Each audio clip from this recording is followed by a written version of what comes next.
Someone is now tapping. Oh, never mind. Right. Good afternoon, everyone, or good morning, wherever you are in the world who may be listening to this. Joining us today is our friend and colleague Lena from over in Wisconsin in the USA, and two sort of regular showers on this conversation, Phil Donaldson and Marcus, and Brit's just arrived as well, so that's wonderful. So we've got the United States, Spain, Holland, and the UK represented this afternoon. And what we thought we'd do is just reflect back on the last 12 months and our own sort of thoughts about things we've noticed to do with leadership, topics that maybe clients have asked us to have a look at and cover, maybe things we've learned ourselves about leadership. And as usual, if you want to join in the conversation, just ask questions, join us live, and we'll do our best to include you in the conversation, or just drop us an email afterwards and say, hey, I listened to it, and this is what I'd like to say, and we'll share that on LinkedIn with everyone. So it's lovely to see you all this afternoon. Thanks for joining us. And I don't know, who would like to sort of kick off with a reflection on something over the last 12 months to do with leadership? Any takers? Oh, well, I can. Yeah, Matthew, let me go. So two thoughts that have sprung from two discoveries I made during the past year. The first one is what we all know, which is that we don't travel anymore very much for our work, and we do it virtually, and the ways in which that has impacted on the type of work we do, and the way we work as well, which we all know about, but which I just constantly make new discoveries about in talking with people online about the way they're working as well. And it does seem like it is still evolving.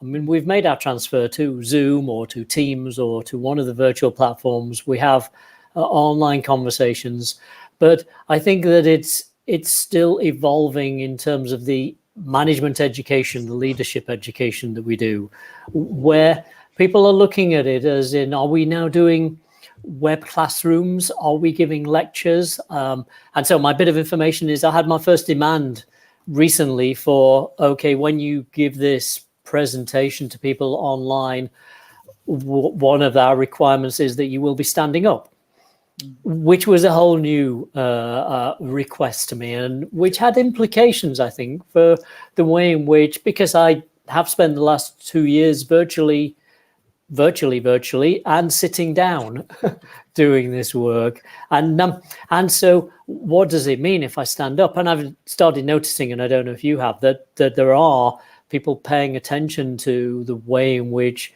they're presenting to people. So are we in a virtual classroom? Or have we flipped to the classroom? Are people now learning, pre-learning before they have conversations with us? And has going virtually just made it more interactive with people, where they do their more private conversations with people, having learned what they need to learn from the pre-read. And the second one, which has sprung a whole series of thoughts with me, is the discovery that the majority of students at university, when doing their online learning, if it's pre-recorded or they're pre-read, they're doing it at twice the speed.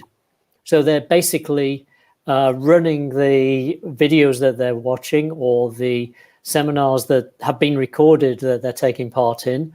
They're running at twice the speed in order to be most effective with their time. And so the 1 hour seminar, they now attend for 30 minutes. Isn't that a fantastic thing? And does make you think, when I attended all those in-person lectures at university, which lasted an hour, were we wasting 30 minutes of the time? Could the lecturer have just sped up? Could we have sped up the lecturer and been more efficient with our time when we were face-to-face? All of these just prompt thoughts with me to make me think this is still evolving. This is still moving on, and we're still making discoveries about how we work, and that we're basically not going to go back to normal. it will evolve into something else. Students are not going to go back to face-to-face lectures and sit for an hour when they can do the same in 30 minutes. Yeah. So how do people know that you're standing up, Phil? How do we know you're not standing up now? Well, it is a good point. Yeah, you have to learn a whole new set of skills. So I've watched a few people and they definitely move around. And so you do need definitely the equivalent of not sitting on a swivel chair, because you can tell when people are on a chair because they're rotating. When you stand up, it's very easy to move out of camera. Marcos, I remember your presentations. You move around the front of the classroom a lot. The camera's going to have to track you. So it's a little bit like Dancing with the Stars. You need a cameraman or a camera woman with a sort of, following you all around the house or around the room or wherever it is that you're operating from. And we're not television presenters, are we? No. I will build on that, Phil. 100% of the workshops that I facilitate, I'm standing up. Yep. And the first reason for it is selfish. If I don't stand up, I kind of, my energy just collapses.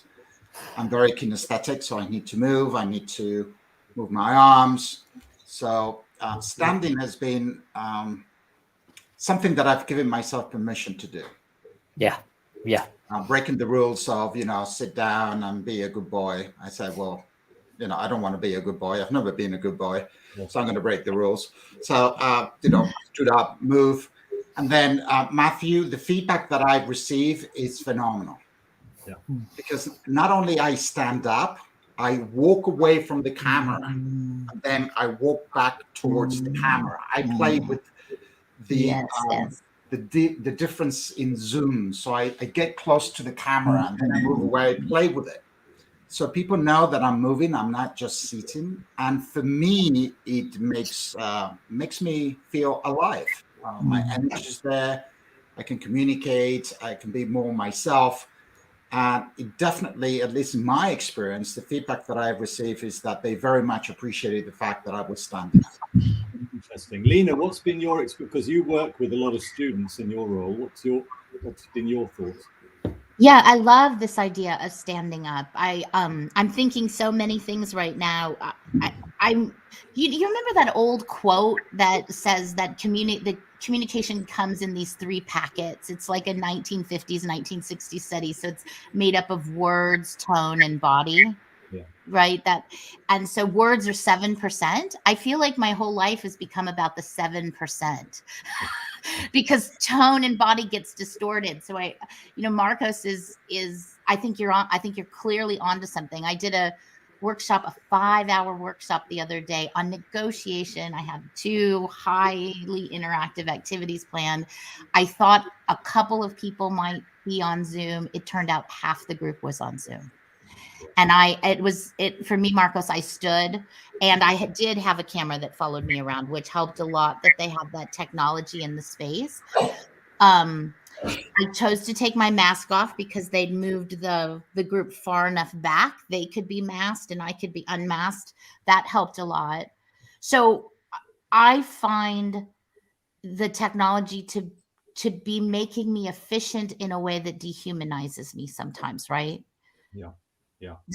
Does that make sense? And I want to win with the technology. I want the efficiency. and our students.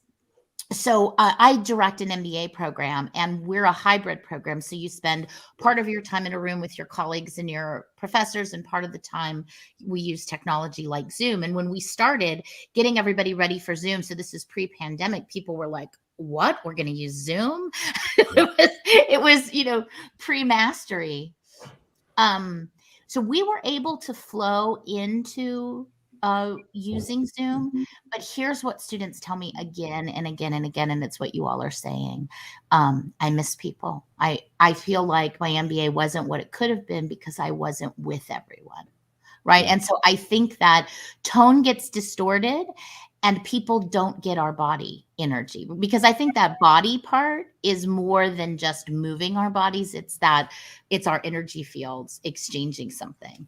I know that sounds a little woo-woo, but what do you all think about that? Is there an energy exchange there?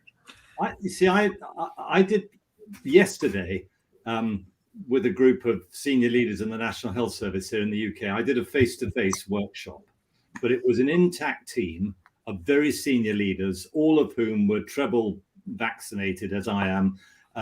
None of us wore masks in the room, but we had to wear masks outside of the room.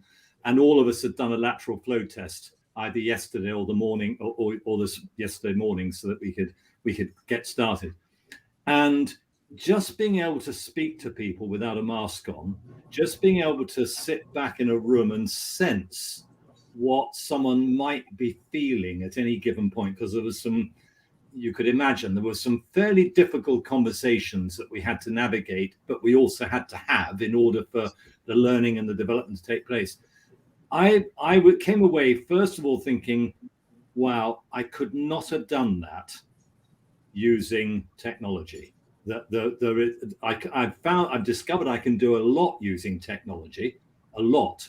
And to Phil's point, you can speed things up. You can bring people like we are. We've got four countries here represented.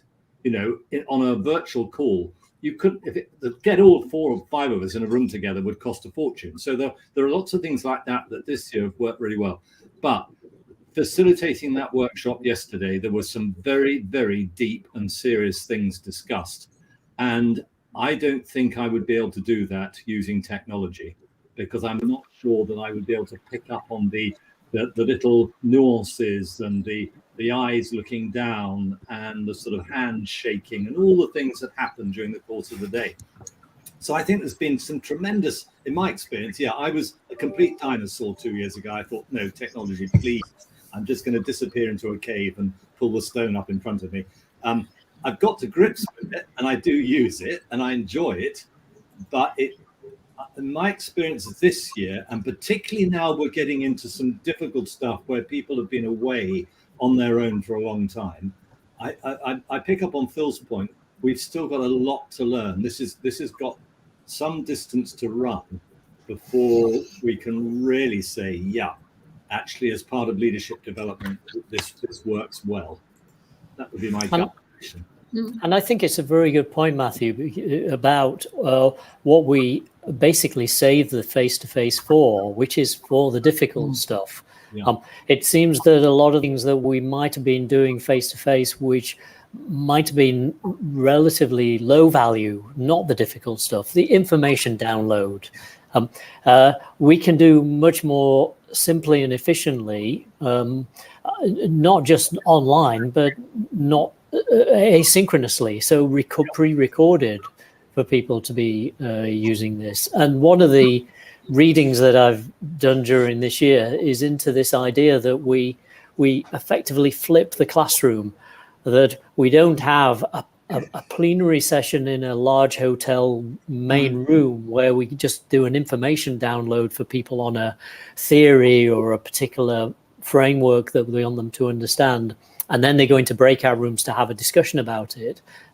We do all of that not face-to-face, efficiently, having recorded it. Maybe they run it at twice the speed, and then they come together face-to-face to meet, to do the interactive part, the difficult part that you've talked about there, Matthew. Yeah, and I think, yes, if we take the university type, my university experience is a long time ago, and I can't remember going to any lectures, to be honest. I think I played table football and drank beer most of the time. But, that was student life back in the 70s, hey-ho. But it's almost flipping it and saying, the online stuff is actually where we do the information download. We take little film clips of ourselves doing stuff. We present data. We allow people to then use that in any way they like. And the tutorial bit, which traditionally was where students got together with their professor or tutor and had a conversation, is what we need to do face to face, perhaps. Having said that, a small group online does work. I'm running some peer learning groups at the moment, and that seems to work well with 5 or 6 people, given a little bit of an outline, almost like a tutorial. What have you been learning? What have you been doing? Let's have a chat about it. That works quite well. But a larger group, I have to admit, I struggle with if we're talking about really complex stuff. So I have a question that I'm thinking about. It's kind of long, but so I think when we're talking about the leadership development that's application oriented, I think we're right on. I'm struggling with so right, that's changing what the body does, what the application does. Like I think, I feel, I push it out through the body. But my job in leadership development, I do a bit of a slower piece at the university level, and my job is to provoke and get people to think for themselves. And I struggle with getting people into the material, and I think people are being even more efficient about what they'll consume in terms of what I ask them to do as pre-work. And so that's one. And then number two, as professors, one of the things we are interpreters of the material, right? And it's pretty hard to make that tight because I don't want them to think what I think. Often in leadership development, we've distilled the best and we give you that and we let you act on it. But my job is to to present some good ideas, some bad ideas, some really weird ideas, and then see what we do with it. Yeah. What do you think about that, and how efficiency impacts our ability to develop smart leader, right? That preparation prior to application. I think much of the conversation goes around technology. So allow me to think outside the box. And for a second, I honestly don't care about technology. I care about my daring to think outside the box when the time comes for me to design. And one of the things that I'm doing is running the assumption that this is not a one event. Yeah. Because I was aware that, okay, we've got this 90-minute Zoom thing, so I need to squeeze all things in this 90 minutes because I've been conditioned to believe that I've only got 90 minutes. So then I go out to reach technology, learn about how to put 2 words on a slide, and do all sorts of stuff. But the running assumption is that I am constrained in a 90-minute remote thing. So what I'm doing in my design is blowing up that assumption. And what I'm saying is, well, let's do this in a very different way, where we may even connect for 45 minutes, but then you're going to be connecting in small groups for the next 2 weeks, discussing topics that we're throwing into a platform where you are talking and engaging in a conversation. Because one of the things that I've learned, and not that I know much around networking, is that we tell our students that there's 3 variables that we need to look into. One is the frequency. Well, 90 minutes is no frequency there. 2 is reciprocity. There's no reciprocity in 90 minutes. And 3 is the intimacy. There's no intimacy in 90 minutes. So if we really want to build the network that our students are missing, then I need to think outside the box in such a way that I promote the frequency, the reciprocity, and the intimacy without me having to be in the platform.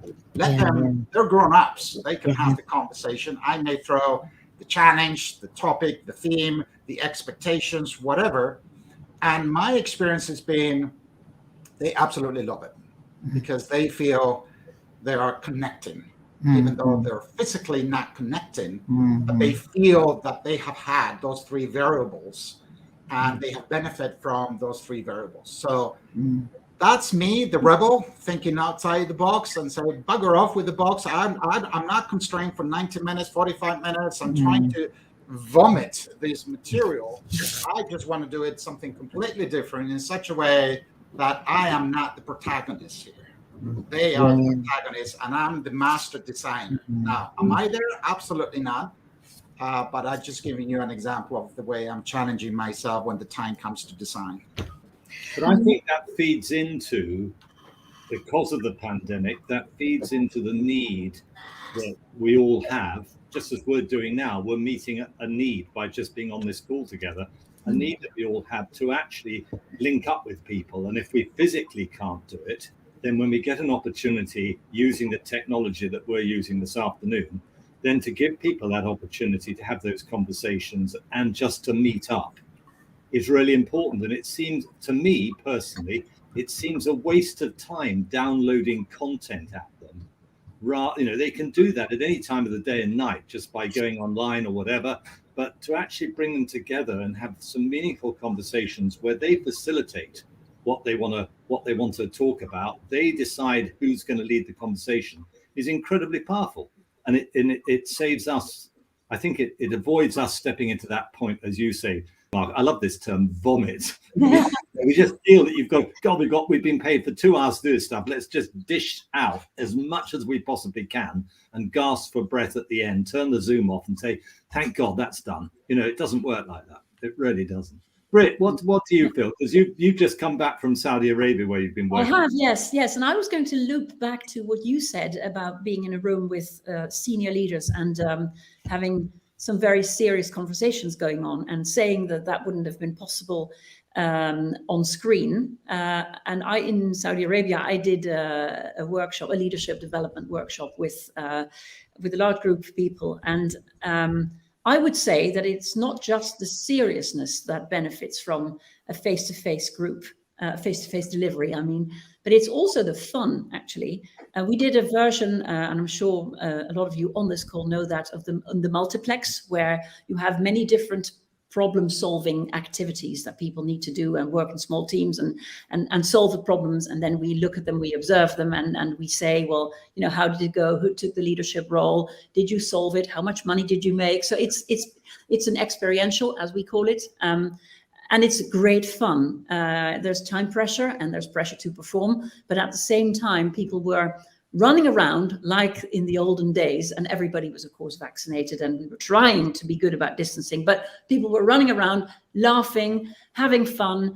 And it just brought home to me how much a sense of humor and a sense of just being merry together, even though it serves the learning, also serves the whole atmosphere in a leadership program. And so I know we will, virtual is here to stay, and we will probably head towards a future where it's hybrid, where some things are virtual and some things are face-to-face. But I would say that the very serious ones and the very fun ones are better online, are better face-to-face. Yeah. One of the other things, I just sort of shifting on from technology, one of the other things that I've noticed this year is that we've had a number of conversations with some of the young people that we're supporting, and just how brilliant young people are. It sounds awful to someone like me to say it at my age, but we're so used to dealing with senior executives and, dare I say it, rather grey middle-aged men and women who've been a bit beaten about the face and served their time. To suddenly, looking at no one in particular, but we now meet young people that we've been supporting, and you just have to sit in complete awe of the comments they make, the sort of range of thoughts they've got, the sort of just the if you like, the maturity of young people at such a young age, if I can put it like that.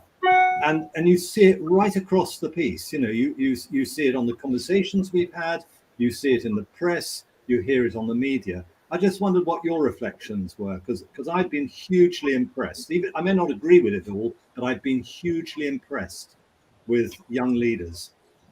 And I think we should follow their lead on all of this, because they're the ones who don't have to investigate hybrid working and make discoveries during the next year about how we're going to do this and how we're going to bring any emotions into hybrid learning in the way in which we naturally enjoy, have fun, engage when we're face to face, because they know how to do it already, because they're doing it and they don't give it a second thought. And I've told you the story before of a family member I have who's a teenager who plays games online, who told me that he does this virtually with all of his mates, and one of his mates comes online but doesn't play the games because he joins for the social atmosphere that they have.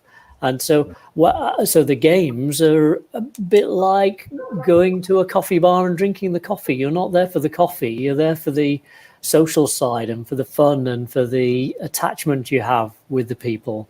And we can but learn from them by observing and seeing what they're doing naturally without thinking, yes, this is deliberate, I have to adapt, I have to become hybrid. it's already happening around us. And so your point is well made, Matthew. Follow the young people. But Phil, you've been coaching Tamara in India, and she was Yes. on the call last week. And this is one of the young leaders we have who's now moved to work for the Tata Foundation, Tata being probably one of the biggest companies in the world. And I don't know how old she is, but she's young. And just talking about how she's had to transfer into a huge organization, and how not only a huge organization, but in India, how hierarchical the arrangements are, mainly due to deference to education, to age, to position. And having to navigate entering a huge organization, leading a team of people, trying to influence, even though she hasn't got the positional authority to do that. It was just wonderful to hear her. And it wasn't, oh, it's awful, I'm struggling, it's been difficult. She's just gone at it and said, yeah, I've got to find my way of doing this. I'm young, but I'll find a way of doing it. And that seems to be the attitude that just permeates, certainly through every young person that we've had conversations with on Let's Talk Leadership. Yeah, it's been tremendous. So I want to bookmark this moment because we've done some really good work here. We've said that we're model making right now. We've said that face-to-face ought to be on this continuum of the serious and the fun. And then the space in between, we ought to blow up the rules and think about frequency, reciprocity, and intimacy. I love this. And wait, everybody is talking about Marcos' words. I'm gonna be quoting Marcos a lot, and I put a hashtag in our chat. So our hashtag for this conversation so far is flip the protagonist. That's what we're doing everywhere, is flipping the protagonist, right? Whether it's in the online, it's just what you were talking about with the young leaders, where it's who is being centered and decentered in this time. Yeah, absolutely. Yeah. Well, exactly, because we're going to very quickly have changing jobs is a exciting and anxiety-provoking time for anybody.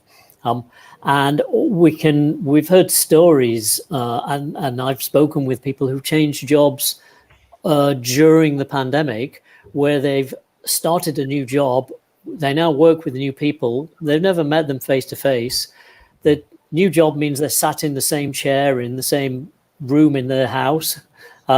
And so we're very quickly going to find people who have never changed jobs in a face-to-face world, who have only changed jobs in virtual world. Yeah. And as we discover those people, that's the norm.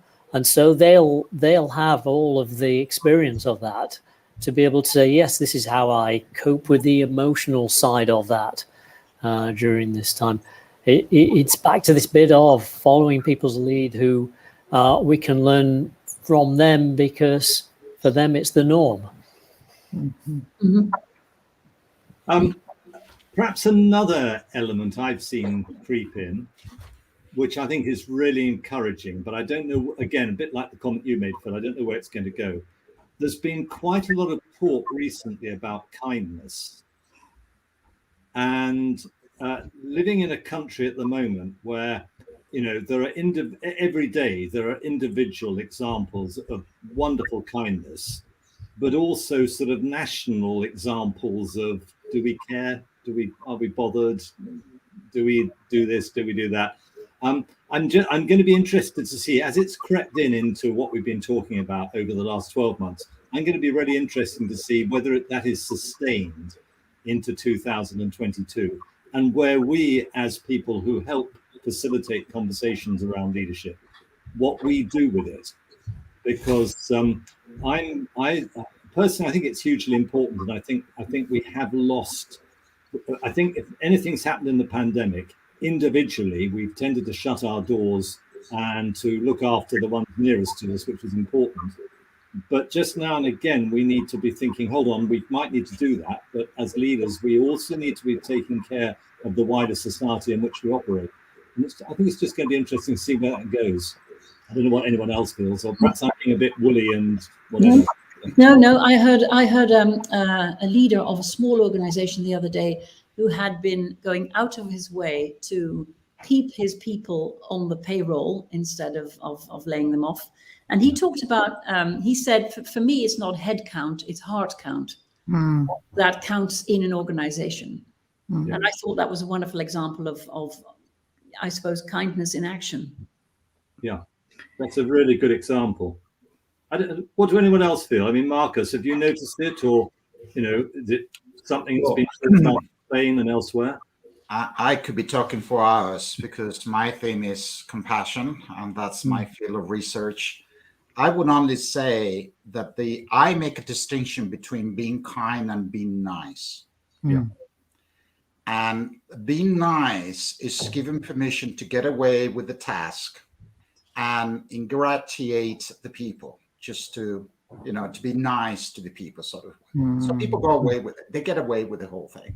And just be nice. So we run away from fierce conversations.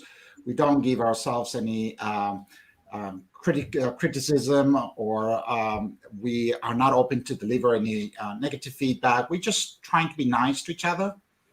Kindness could be very executive, because you do not give permission to people to get away with the impact of what they're doing. And yet you are giving people the dignity and the respect they deserve as human beings.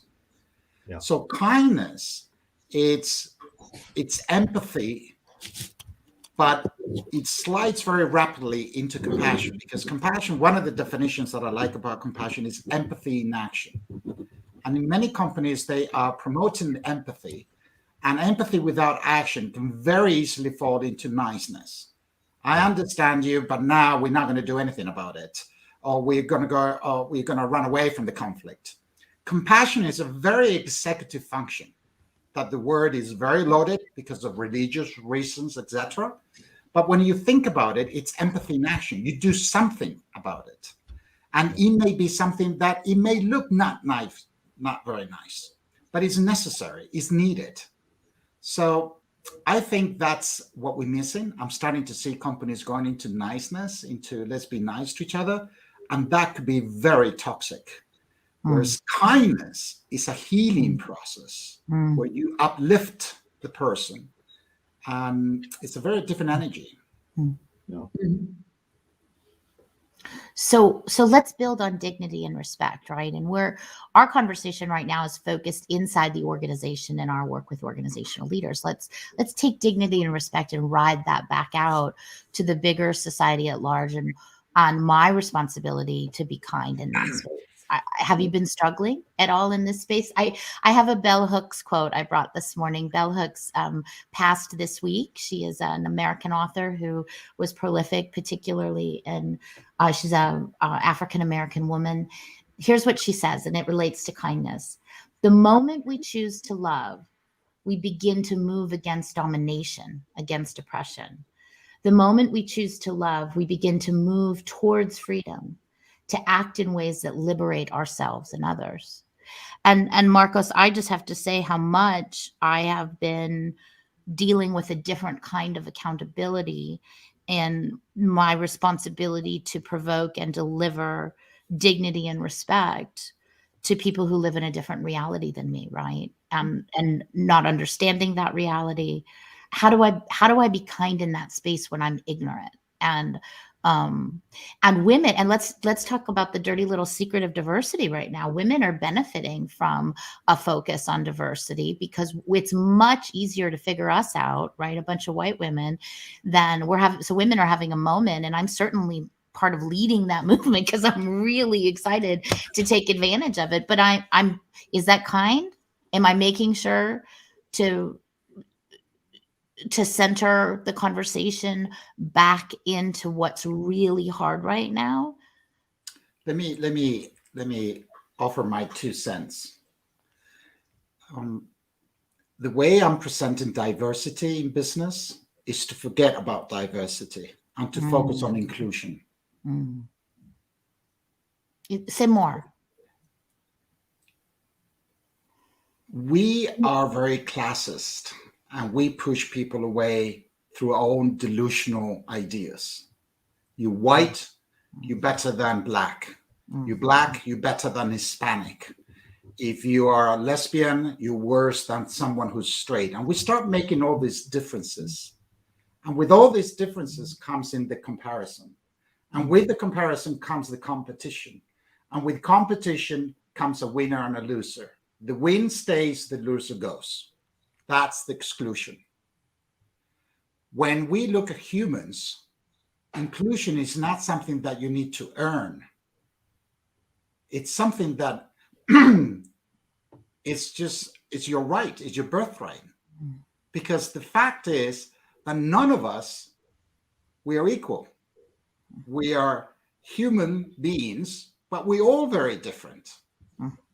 The key is, and this is the kindness, when you look into compassion, is that I don't see anyone different to me other than, am I excluding you from my own unsafety, rules, conditioning, etc., because you don't qualify to be part of my world. I see you as a threat. I see you as someone invisible. I see someone less than me. You're poorer. I live in this neighborhood, etc., etc. So for me, the key, when I kind of shift the conversation from, let's accept that none of us is the same.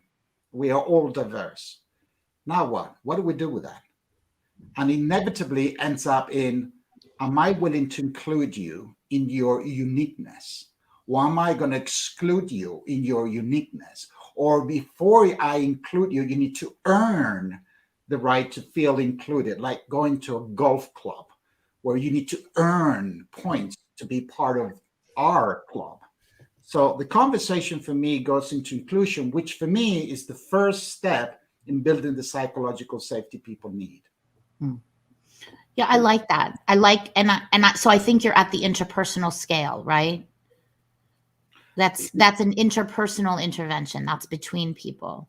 Between people, I'll also the inner dialogue of people, because I see a lot of people going, I don't deserve, I'm not good enough, I need to strive, Matthew saying, I'm already aged, so I need to be pushed out of society because I'm the old timer. We start coming out with all different rules, but the bottom line is that we start isolating people. We are excluding people. And the truth is that this is all artificial. But it's also the language we have constructed. It's the language we use too, because I don't know whether elsewhere you've seen in the press, but at the moment there are large numbers of people trying to get across the English Channel from France to come and live in the UK for a whole range of reasons. And setting aside the pros and cons of anything that's happening, there was a really interesting discussion, I think it was on the radio the other morning, where one of the commentators was saying, do you call them migrants? Do you call them asylum seekers? Or do we just call them people, families, friends?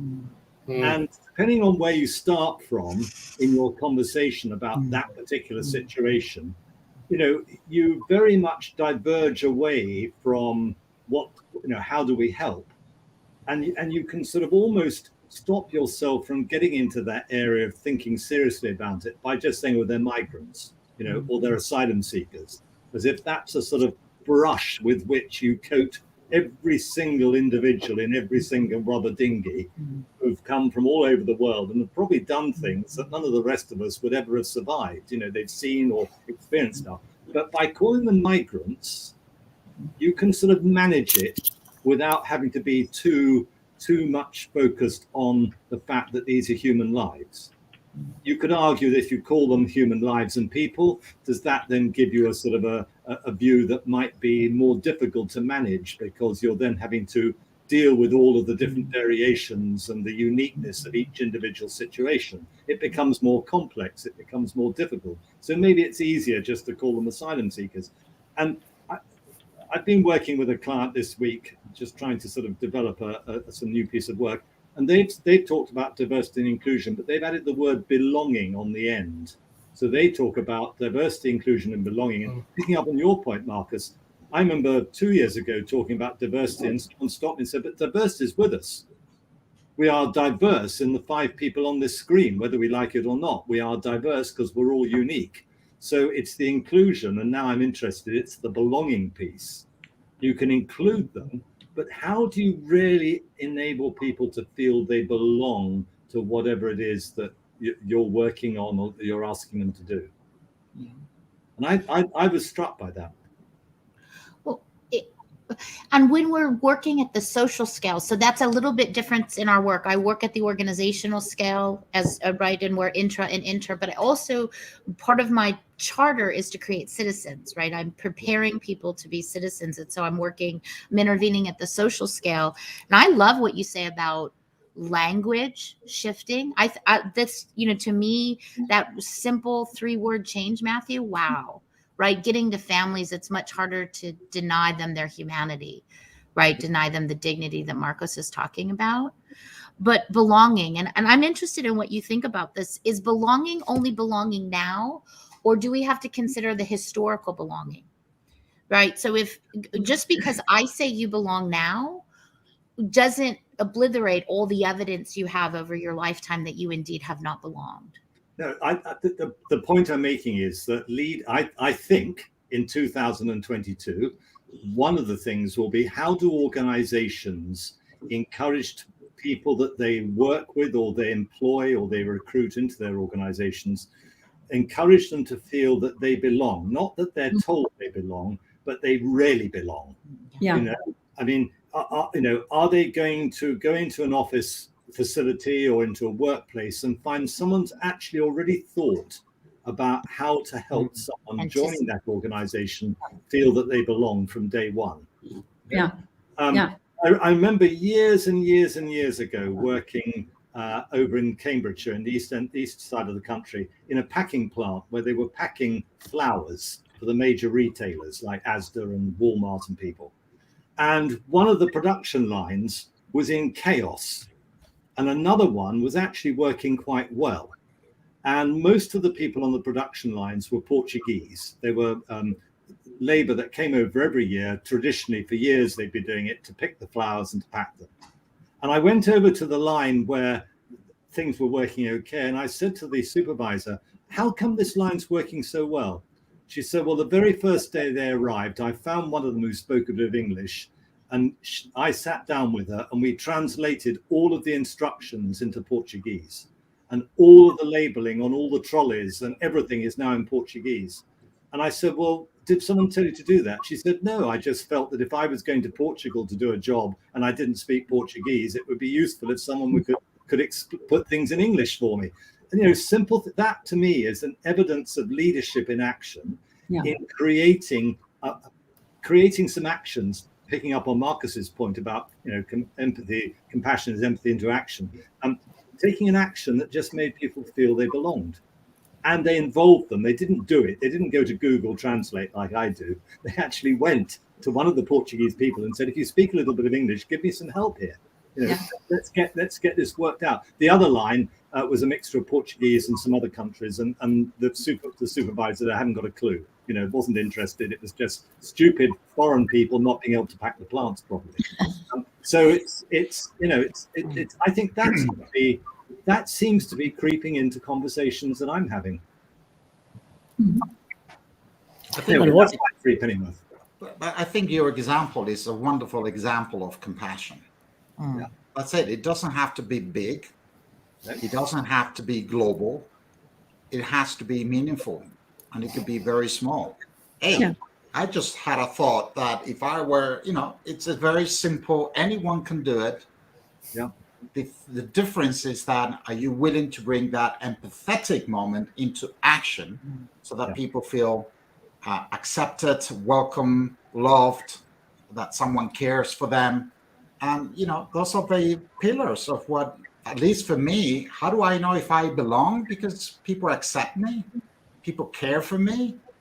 People love me. They appreciate me. I feel that I belong. But I've been in places that because I'm a Spaniard, no, we don't want you here. We hate the Spaniards. And I said, well, wow, that happened 5 centuries ago. I mean, but you're a Spaniard. We don't want you. And get out. So, I was never, I didn't feel accepted. So it could be as simple as that. Do I accept you as you are in the diversity of who you are? Who am I to compare? Who am I to judge? And those questions have been around me for the last 12 months because more and more in my work, people long the connection. They long the inclusion. They've translated social distancing to social isolation. No one said to go into isolation. Just keep the distance, but you can still reach out. You can still connect. You can still send your good vibe. Yeah. You can still connect, but don't disconnect.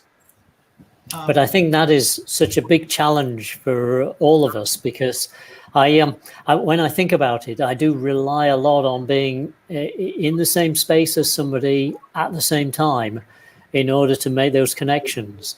And the isolation is self-imposed. You do need to reach out, but you need to reach out in a different way to the way in which you do if you're in the same time and the same space as someone.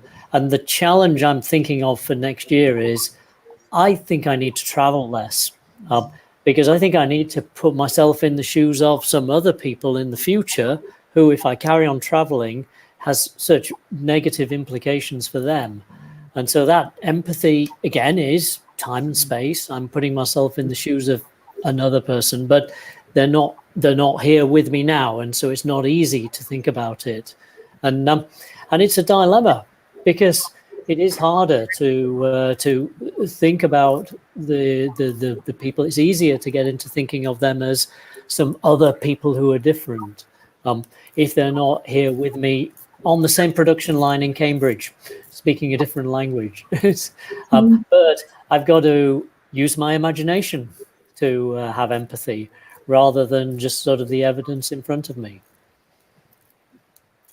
What any other sort of thoughts or themes that you think we're looking back on the year, but also looking forward, that you think we're going to be dealing with in the work that we do?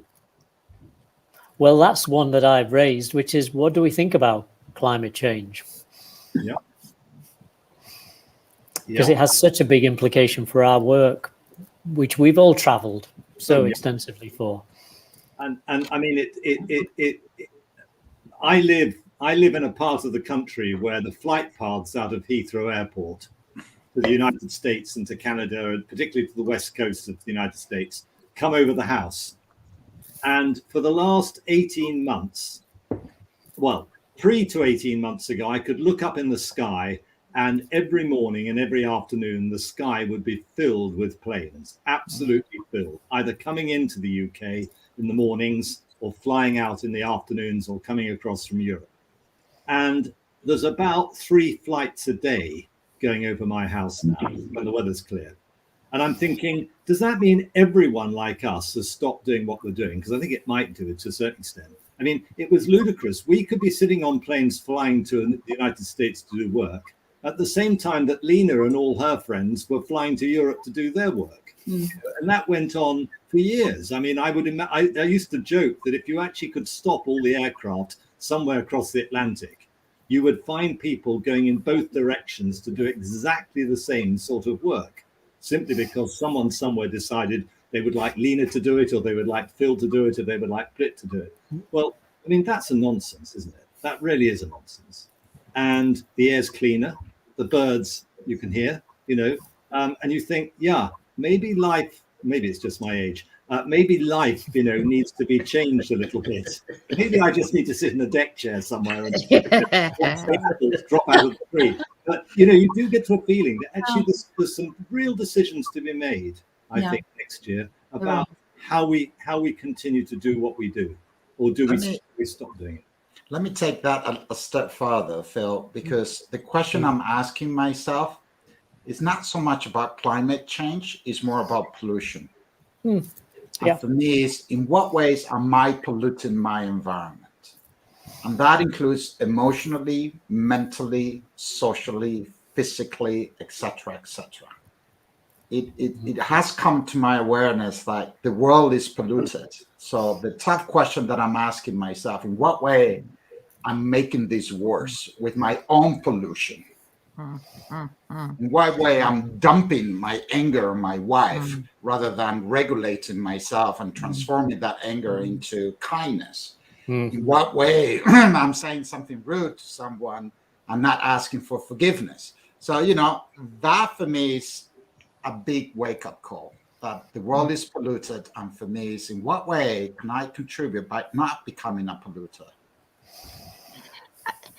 how many of you were confused when Phil was saying, like, we're talking about leadership and organizations, and all of a sudden Phil like throws in here, and I'm feeling, and it was like indirect. I'm feeling kind of compelled to reduce my travel because other people can't travel. Did anybody's mind go squeak, squeak, squeak, squeak? I would squeak, squeak, squeak, squeak, because in polite conversations we're not talking about this, right? And we're not talking about what you brought up, Phil. Like, well, maybe I have to change my behavior. I love what Marcos said, right? He's generalizing it to all the pollutants. That's fabulous. But let's go back to flipping the protagonist. When you see Greta Thunberg, does she make you uncomfortable? She makes me really uncomfortable, right? Like this, she's got this gaunt face. She's young. She says really hard things. And most of us aren't listening to the young people in this space and what they see happening. So Phil, thanks for making me uncomfortable. So what I see is discomfort and an unwillingness to sacrifice the lifestyle we've been able to move up to. And I appreciate the challenge, Phil and Marcos, to be an anti-pollutant. Well, and I think it's something that we're going to be led by the leaders that we work with, because in their organizations, they are having to look at this more closely, it's being brought to their attention in so many different ways, economically, in their business plans, in the way in which they're developing their businesses, as well as what their shareholders are asking them to pay attention to. So I think it'll be part of our conversation more and more, because leaders will bring it up in that way. And I also want to use some imagination in the negotiation of the contracting phase, where I can say to my client, I'm willing to go to India to run the workshop because I don't want to sacrifice that. But in the contract, why don't we spend X amount of money to minimize the pollution and plant trees or do this or clean up the sea or do whatever in such a way that we are all aware of the impact of my travel, and yet we are taking a compassionate action in order to balance that, rather than just let it slip between our fingers and just accept that I'm pollutant. Well, could we add into the contract another 5,000 euros? So this is going to be spent in trees or whatever. And I will be open for that in such a way that it's a win-win and we just use our imagination. That's a great idea. Yeah. But I mean, I'm going to get into dangerous territory here. But you can take. You always do, Matthew. I'll do it, and I'll probably get blacklisted off LinkedIn. You can take it to this extreme. I mean, I have taken certain personal decisions recently that there are organizations and countries that I will never ever work for again, regardless of how much money is thrown at me, or when it's thrown at me, or how desperate I am. Now, I can do that because, being towards the end of my career, it's easier for me to take that rather high moral ground. But it still leaves me uncomfortable, because in reality, and I'll be honest, if a beggar came up my drive tomorrow morning and wanted a meal and wanted a bath and wanted to spend the night in a bed I've got in my bedroom, would I open the door and let them in? I don't know. So, you know, but I think if we can encourage individuals and organizations to really think about what they do and how they do it, the impact it may have on people that they have no possible connection with, then that could be hugely important. So, you know, I feel terribly uncomfortable as I'm wrapping my Christmas presents that every single piece of paper I'm using is printed in China and has traveled vast miles around the world in an aircraft or on a train, and that there are certain groups of people in different parts of the world who are being mistreated and ill-treated. And I'm sitting here wrapping up my Christmas presents thinking we're going to have a lovely Christmas. You know, we have to make decisions about how far we're prepared to go and how authentic we're going to be. Because I don't think I'm authentic. I think these things, but actually the reality is I'd probably still go and buy the Christmas wrapping paper, and I probably wouldn't invite a tramp into my house for a bath because I'd be worried, frightened. Let me challenge you, Matthew. So I'm in a part of the country where we had a storm a couple of weeks ago and no power for 7 days. Yes. And the evidence is the opposite, that for some strange reason, half of the community had no power and half of the community had power. And the half of the community with power went and sought out everybody who hadn't had a shower for 3 days and said, come to my home, get warm, have a shower, get something to eat. Wow. And so the evidence is kind of contrary to what you say, going to complete strangers and helping them out. But wouldn't it be great if, as people who help to facilitate leadership development, we could encourage organizations and individual leaders to think like that?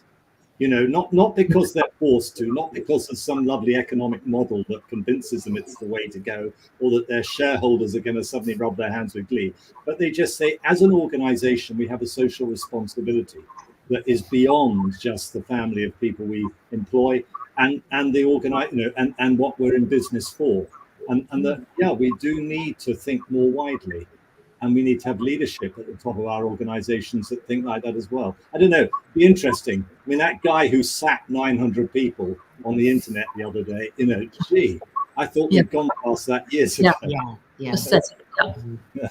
But I don't know, maybe I see things through rose-tinted glasses, but it does make you wonder, you know, is there something we could do to really help to instill a much wider, expansive view of how we can help other people? Going back to the compassion piece that Marcus was talking about. You know, where does that fit in leadership development?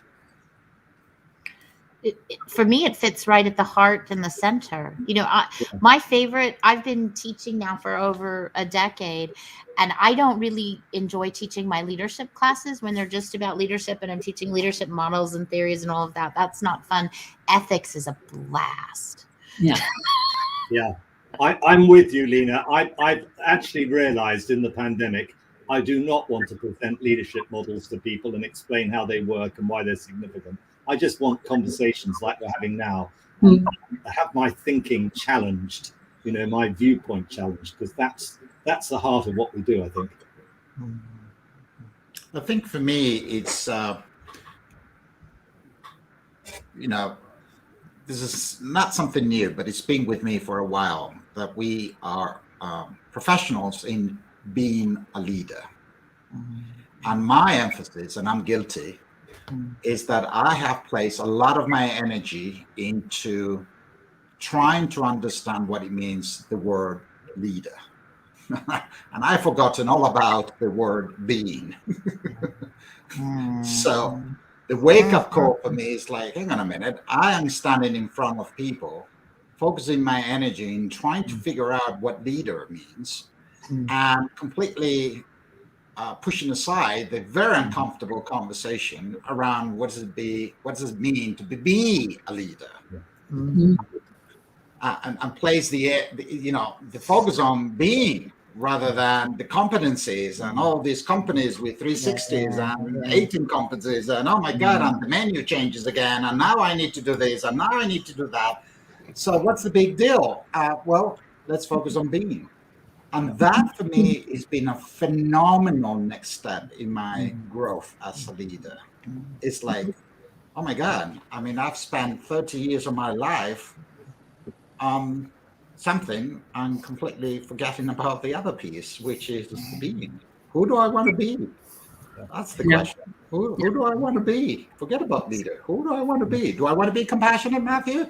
Maybe I'm with you. I'm going to wrap my Christmas gifts with Chinese paper and, bugger off the world because I want to have fun, and then, we having this great conversation, but, deep inside of me, I'm inauthentic because I'm a coward. I do still want to have my Christmas gift.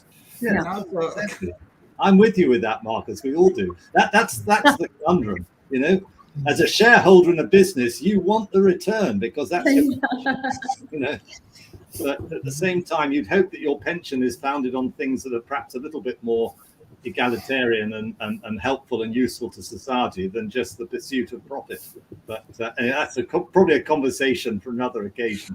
I mean, we've been chatting away for an hour now, which is great. So I suppose we perhaps ought to call things to an end. But can I just wish you all a very, very happy holiday, Christmas, New Year. And everyone who might be listening to this, that they stay safe and well, regardless of where you are in the world. And we've spoken to people in India where COVID is absolutely rife and people have lost their lives. We've got friends and family all over the world that are in different situations. So on behalf, perhaps all of us, that anyone who is listening, anyone who sees this, that they have a safe and a very safe and wonderful time with their family and friends over the next few weeks. And thanks for joining us, all of you, on these conversations. We've got we're kicking off 2022 with a school. So I forgot which date it is. It's early in January. We've got school students joining a conversation. They're from a London academy in northeast London, a fairly poor area of London, but they're kids and students that are really, really bright. And they're going to having a conversation with their local mayor about the role of leadership in communities, and particularly in communities where they're picking up on our very diverse groups of people. So that's kicking off, and then we're doing various other fun things. So join us for those. But in the meantime, it's been great having this chat, and it's lovely to see you all. So stay safe and stay well. Thanks. Thank Thanks, you. Matthew. Thank you all. Bye-bye. Be well.